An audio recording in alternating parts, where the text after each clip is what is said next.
Welcome back, Bulldogs. Here we are carrying on with this policy discussion. And you might be wondering, why? Well, because I'm hoping that these policy proposals that you're giving me over the quarter will evolve appropriately according to what can actually happen. Frequently, students will want to create a policy at the federal level, which is tempting because the federal level seems to have all the power. So they might want to fund animal shelters from the federal level. They might want to enforce something at the federal level. The problem is that the federal government actually doesn't always have the power to do things. Throughout the Constitution, it enumerates many things that the federal government can do and who within the federal government can do those things. But just to make it absolutely clear, before the Constitution was ratified, there were 10 amendments made to the Constitution. And one of them was the 10th Amendment, which says the powers not delegated to the United States by the Constitution, nor prohibited by it to the states, are reserved to the states, respectively, or to the people. And the shortest explanation of this amendment is that the federal government can't do anything it wants. Remember that the U.S. was created out of a revolution, and the first government of the new country was the Articles of Confederation. Under the Articles of Confederation, the national government was extremely limited, and that came at a cost. That cost was the inability of the national government to respond to crisis. And when the Congress met to try to address this inadequacy, they realized that the Articles of Confederation were ineffective and they could not continue to go on this way. So they worked on another government and came up with our Constitution. There were several competing visions for what the country should look like. And those competing visions had to do with representation of the states at the national level and how to handle slavery and how to allocate responsibility for different actions among the state and national government. Among the compromises made was the 3/5 compromise, and this consisted of counting the slave population of the South as 3 individuals, or 3 votes for 5 individuals. Now, there's more than one way to skin a cat. We can have a government that could have been a unitary system where the national government really directs everything and the power is seated in the central government. We can have a federation where this power comes from the people, and the states and the national government have different roles, so they have different responsibilities and different things that they need to do. Or we could have a confederation where the authority is concentrated in the states and the national government really just has a coordinating role. And that's what we had under the Articles of Confederation. Now, under this federal system that we have, the federal government and the state government have different roles and responsibilities. Now, the federal government has enumerated powers of coining money, regulating interstate commerce, and foreign commerce. So how the states handle each other and how things travel across state lines. It's one of the reasons that whenever, as we'll see, the federal government gains responsibility over something, Often it's when something crosses state lines. We're worried about interstate commerce. They have the power to conduct foreign affairs, establish rules of naturalization, punish counterfeiters, establish copyright and patent laws. And we'll see that this one is a very big deal for policy in the United States. Establishing and regulating a postal system, establishing courts, Supreme Court, declaring war, raising and supporting armies, and to make all laws necessary and proper to carry out responsibilities. They are not allowed to tax state exports, change state boundaries, or violate the Bill of Rights. States have reserve powers, so the federal government can't do, but the state governments can do. They can regulate intrastate commerce, so commerce within the state, conduct elections, provide for the public health, safety, welfare, and morals, establish local governments, maintain a militia, so the National Guard, and ratify amendments to the Constitution. They are not allowed to tax imports and exports, coin money, enter into treaties, impair the obligation of contracts, or abridge the privileges or immunities of citizens, or deny due process and equal protection of laws. Concurrently, they can both levy and collect taxes. They can both borrow money. They can all make and enforce laws, establish courts, charter banks and corporations, and they can also take property with proper compensation.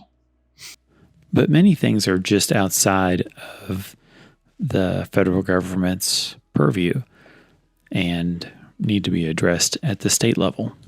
Generally speaking, if you want to do something that's not one of the enumerated powers, it has to fit under either the necessary and proper clause or regulating interstate commerce. And I understand why students often get this confused, and it's because the federal government has gradually creeped into many areas that didn't necessarily have to do or didn't seem like match this necessary and proper or the interstate commerce requirements. As a member of this class, for purposes of the policy proposal, if your policy has something to do with an ongoing program, then you probably are good to address the federal government. If it can meet the necessary and proper or interstate commerce test, then again, it might be appropriate at the federal level. However, if it doesn't meet those things, then it probably ought to be addressed at the state or local level. And the next thing that I didn't really touch on, but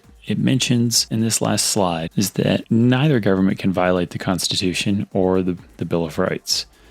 So you need to make sure that whatever you're doing doesn't violate, for instance, equal protection or anything else that would be a violation of someone's rights. And now, like I said, I didn't cover the state government, but you guys can check into that. I would just choose which state you want to do your work in and find a basic resource to make it so that you're at least somewhat informed about the state that you want to work in.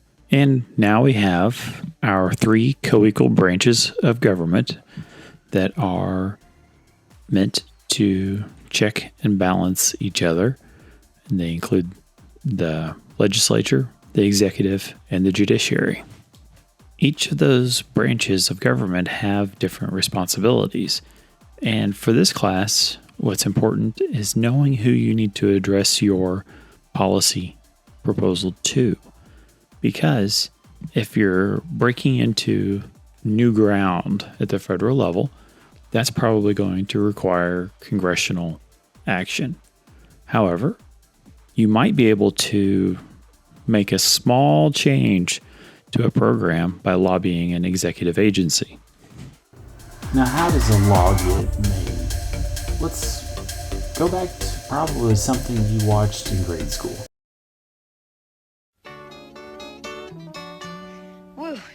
sure gotta climb a lot of steps to get to this Capitol building here in Washington. Well, I wonder who that sad little scrap of paper is.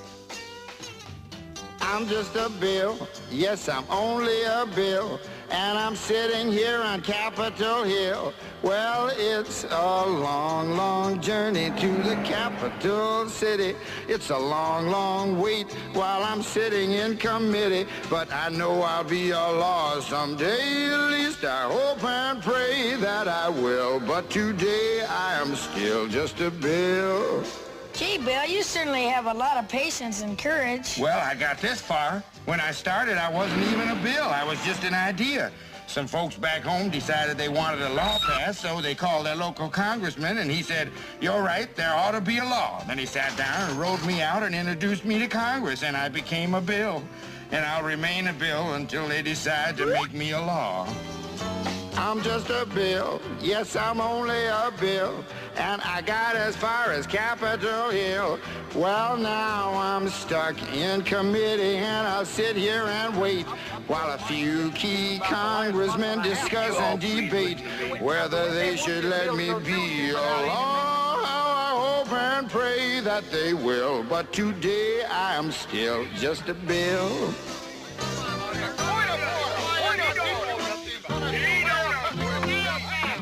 Listen to those congressmen arguing. Is all that discussion and debate about you? Yeah, I'm one of the lucky ones. Most bills never even get this far. I hope they decide to report on me favorably, otherwise I may die. Die? Yeah, die in committee. Oh, but it looks like I'm going to live. Now I go to the House of Representatives and they vote on me. If they vote yes, what happens? Then I go to the Senate and the whole thing starts all over again. Oh, no. Oh, yes. I'm just a bill. Yes, I'm only a bill. And if they vote for me on Capitol Hill, well, then I'm off to the White House where I'll wait in a line with a lot of other bills for the president to sign. And if he signs me, then I'll be a law. How I hope and pray that he will. But today I am still just a bill. You mean even if the whole Congress says you should be a law, the president can still say no? Yes, that's called a veto. If the president vetoes me, I have to go back to Congress and they vote on me again, and by that time you're so By old. that time, it's very unlikely that you become a law. It's not easy to become a law, is it? No, but how I hope and pray that I will. But today I am still just a bill. He signed your bill. Now you're a law. Oh, yes. It's like the video says, the House, the Senate, they're part of Congress. And that's where laws are made. They legislate, they develop legislation, they appropriate funds, they oversee programs and funds, and they assist constituents. That's you. House representation is proportional to the number of people. There are 435 members. Some influential committees as far as ag policy goes. The House Committee on Agriculture, responsible for the Farm Bill, obviously. House Appropriations Committee, it's responsible for how money gets spent. And the House Ways and Means Committee, which is responsible for tax policy, so collection of money. Over on the Senate side, there's 100 members, 2 per state, irrespective of size, and some influential committees on the Senate side, the Senate Ag Committee, and the Senate Appropriations Committee, the Senate counterparts of the House committees. Moving on to the executive branch. Once the law is signed, it will be implemented, and the executive branch is responsible for implementation and enforcement. Hi, I'm Craig, and this is Crash Course Government and Politics. And today we're going to talk about bureaucracies just as soon as I finish filling out these forms. Do I really have to initial here, here, and here on all 3 copies, Stan? Regulations say so? All right. I'm just kidding. I don't really have to fill out forms in triplicate in order to make an episode of Crash Course. But this kind of stuff is one of the main reasons that people don't like bureaucracies. Americans tend to associate them with incomprehensible rules and time-wasting procedures, and probably most annoying, actual bureaucrats. But bureaucracies are a lot like our extended families in that we largely don't understand, or at least don't appreciate, the important role that bureaucracies play in our lives, mainly because of all the forms, and because my cousin who always ate all the cookies from the jar at Grandma's house.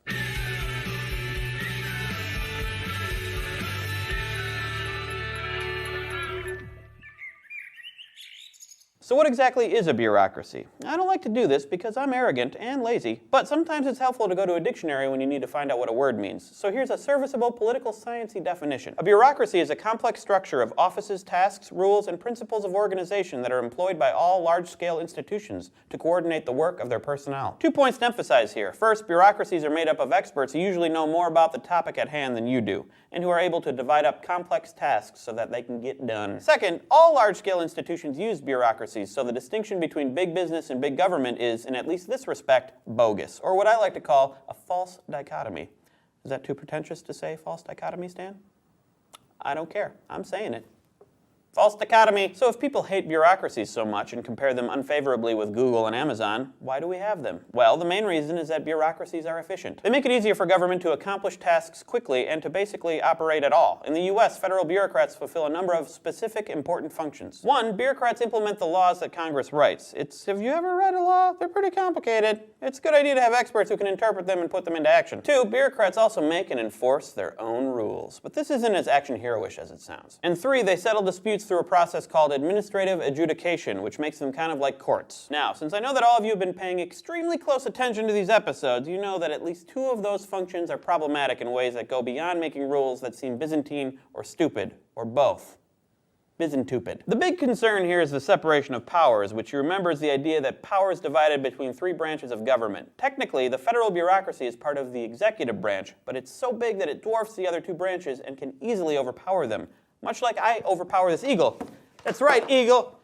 I make my own rules, like a bureaucracy. But an even more troubling, to some people, aspect of bureaucracies is what they actually do. So let's go to the thought bubble. Bureaucracies don't just enforce the rules, they make new ones, called regulations. In doing this, they're acting like a legislature, especially since the rules have the force of law and people can be punished for breaking them. For example, if you say sticks on TV, the FCC can fine you, just like the local law enforcement would if you broke a state law against speeding. And don't say sticks to the cop. But according to the Constitution, Congress is supposed to make the laws, so if you're a constitutional formalist, this is going to give you fits. On the other hand, the rulemaking process allows for a degree of popular participation that goes way beyond what happens in Congress. In 2014, Congress called for the mandatory notice and comment period on new FCC rules on the issue of net neutrality. Any person can read the proposed rules, which are not easy to understand, and offer a public comment, including suggestions for new rules using the internet. The bureaucracy is required to read the comments, and they can be incorporated into the final rules that are published in the Federal Register. So in a way, federal rulemaking is more democratic than congressional lawmaking, but it's still not in the Constitution. Administrative adjudication raises similar separation of powers issues, but they're less problematic because the Constitution gives Congress the right to establish courts other than the Supreme Court,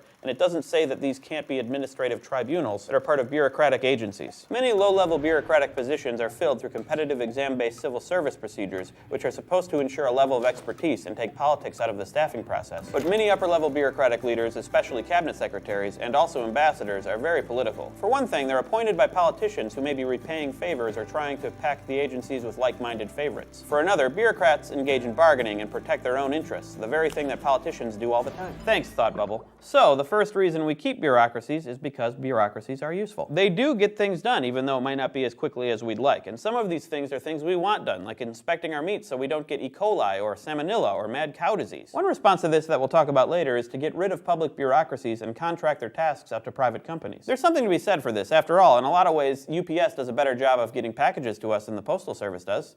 And I also have a lot more fun at the private bowling alley than the public one. There's no such thing as a public bowling alley.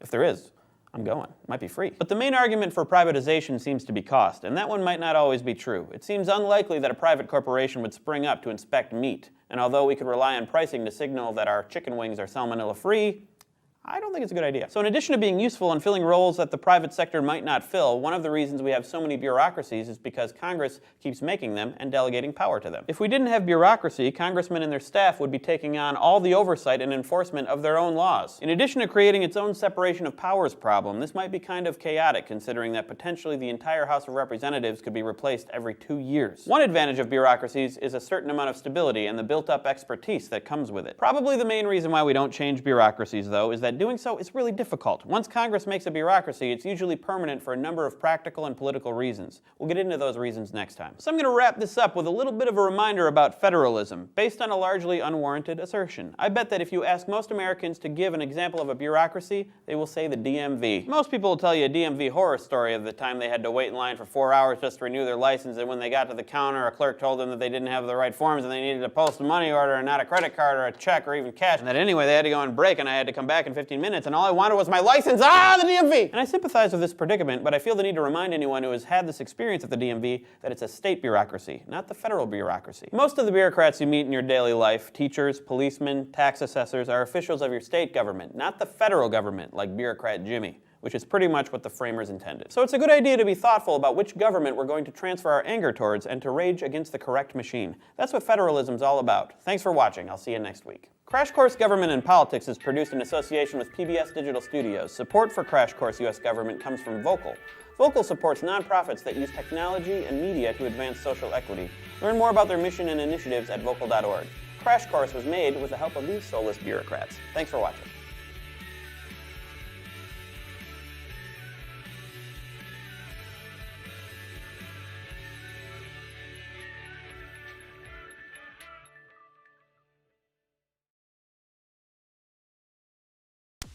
So the executive branch is made up of a number of agencies and other offices.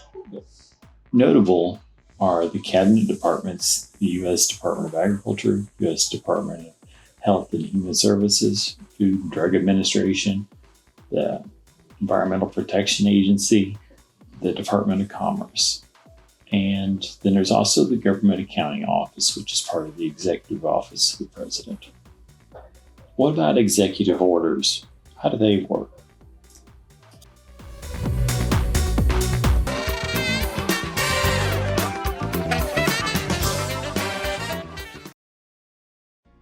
Now, in all seriousness, there are some issues with executive orders. Partially, they're not permanent. It doesn't have the force of law that it can carry over presidencies.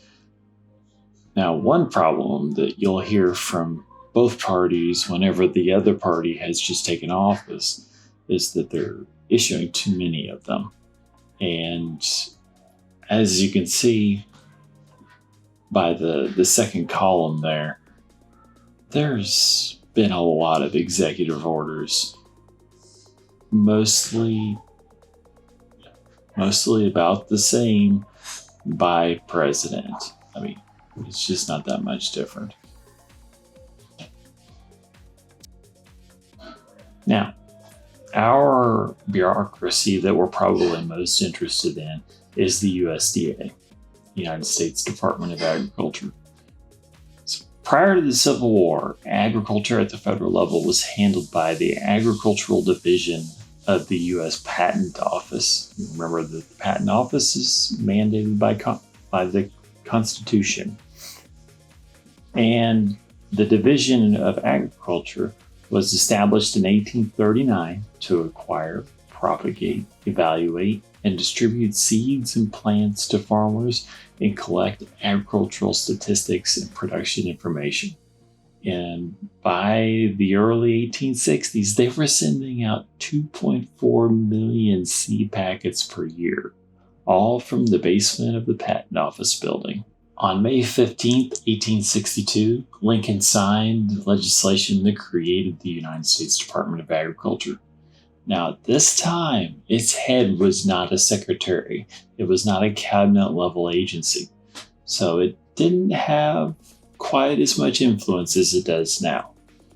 And shortly thereafter, they were writing state crop reports for the Union states and the Nebraska Territory.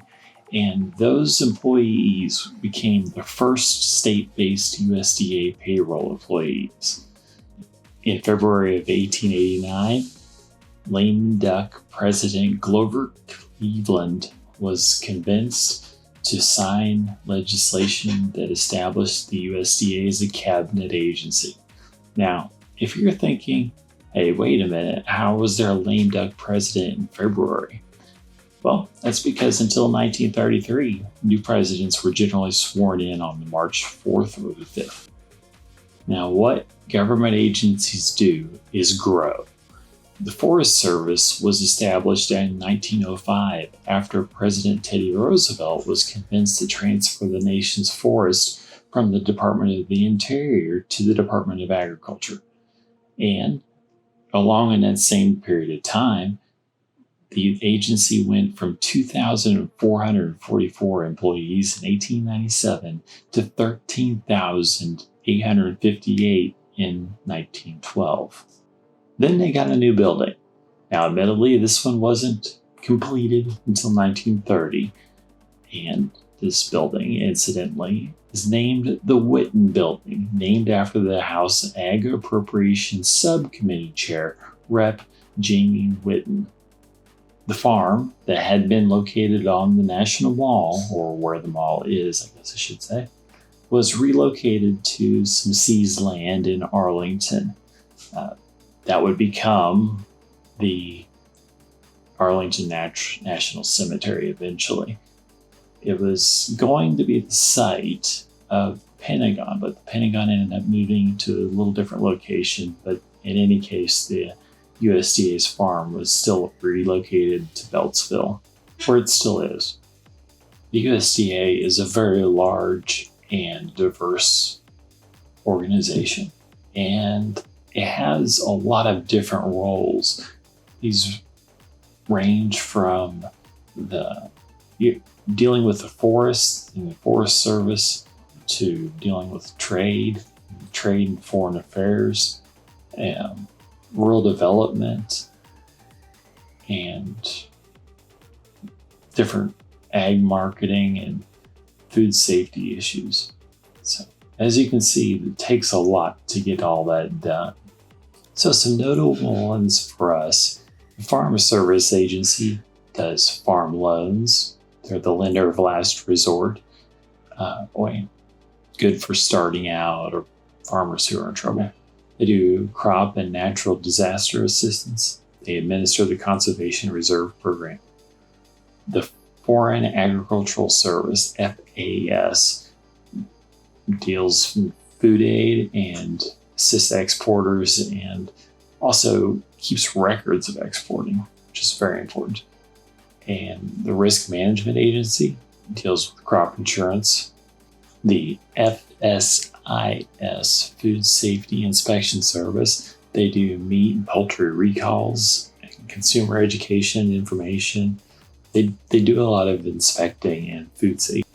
The Forest Service, they manage the National Forest System. They put out forest fires, manage the massive amount of timber the country owns.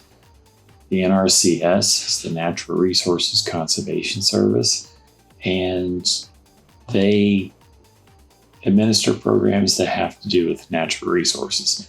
Those can range from building terraces and other sorts of farm improvement programs, and the wetlands reserve programs, so taking wetlands out of production. Rural development, they do things from rural housing to water and a lot of other things. You might notice if you're driving around town, I've noticed that some of the water districts, they show the grant number that built the water tower, the water purification system. It's from USDA Rural Development. The Food and Nutrition Service, they administer the food stamp program and WIC and the school lunch. Lots of things that are designed to help struggling families.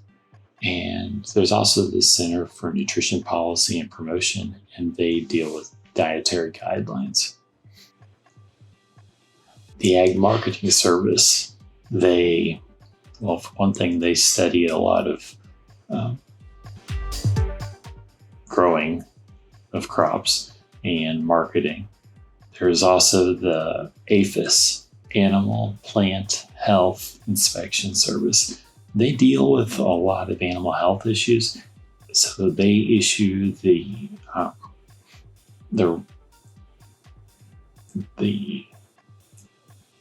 isolation and remediation efforts that happen whenever there's an animal contamination event. So where there's a disease or something that has to be dealt with. So they'll depopulate the area and clean that up. They also give out travelers information and are just generally concerned about animal health as far as diseases and stuff go. They also approved the GMOs. Then there's also the Grain Inspection, Packers and Stockyards Administration, GIPSA. They deal with those things. The Agricultural Research Service does research, actually. Cooperative State Research, Education and Extension Service. They do small farm programs and also research, education, and extension grants. And we'll talk a little bit more about those grants a little later on. Also, the Economic Research Service, ERS, they do research on all facets of the ag economy. They're a really good source. And the National Agricultural Statistics Office, or Service, does statistical collection and analysis of different surveys, so including the census and the national survey, and a lot of other surveys as well. At this point, we're going to go on to interest groups, which we're kind of skipping over the judicial branch. And I'm skipping over it because I guess its classic idea is that it settles disputes. I do wonder if in the future I should integrate some more on it, as it might be gaining some importance as things are disputed. But in any case, for now, we'll just skip the judicial branch, and we'll talk about interest groups. Interest groups are exactly what they sound like. They're groups of people who are interested in a topic. Usually it's very narrow, and they meet with Congress people, and they help get them elected, and they try to influence them. It's not all nefarious, but they are really kind of an essential part of the system. But nevertheless, they are part of the system. Later on, we'll talk about the impacts that it has on the system. But right now, I'll just go through some of the main players and just briefly kind of give you a sense of how many of them there are. A number of organizations are general farm organizations like the Farm Bureau, National Grange, that type of thing. There's also commodity organizations that are very specific to the commodity. National Corn Growers Association come to mind. Then there's the cooperatives that deal with farm cooperatives and also the rural electric cooperatives.